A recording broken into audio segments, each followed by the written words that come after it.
this FoodBev Trends video, Bill Bruce talks about Yacon, one of the lost crops of the Incas. I'd like to talk about Yacon, a potential miracle sweetener and one of the lost crops of the Incas. I think the phrase lost crops of the Incas goes back to an article in the New York Times in 1989, so it's hardly a new trend. But trends have their time, and one crop has really caught my imagination.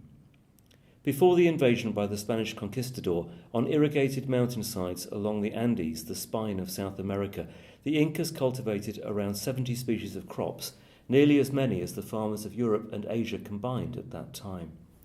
The plants included the potato, which has since succeeded the world over, and some that have become well known relatively recently, such as quinoa, the high-protein seed crop, and the cucumber-like cholesterol-lowering fruit, acocha. With the exception of the potato and the lima bean, the Spanish forced the Andean natives to replace most of their crops with European staples, wheat, barley and carrots. But the others, aracacha, uyuco, cuzo, mashua, oca, maca, inca berry, pepino, amaranth, caniwa and popping beans or nuñas, were seemingly lost forever, including the one that I want to look at now, which is Yacon. The US National Research Council has identified 31 Incan crops that it believes can be successfully introduced around the world. It's clear to me that developing Incan crops as staple foods could not only introduce variety but also reduce the risk of crop failure, among other staples. Since these crops flourish at high altitudes, they can be grown in cool, temperate zones. They're especially promising as potential export crops in mountainous regions, not only in South America, but also perhaps in Asia and Africa. A positive economic benefit crop in some developing nations. The yacon is a perennial daisy-like plant, a distant relative of the sunflower and Jerusalem artichoke, and traditionally grown in the northern and central Andes.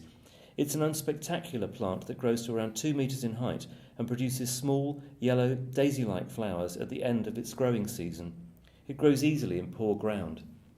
Sometimes called the Peruvian ground apple, its juicy rhizome tubers are sweet tasting, so yacon looks to me to be a serious contender as a new age sweetener with a long and respected history. The fructopolysaccharide in yacon tastes sweet but cannot be assimilated into the human digestive tract, so yacon has little or no calorific value. So it is my understanding that it might be the holy grail sweetener, as it is naturally calorie-free.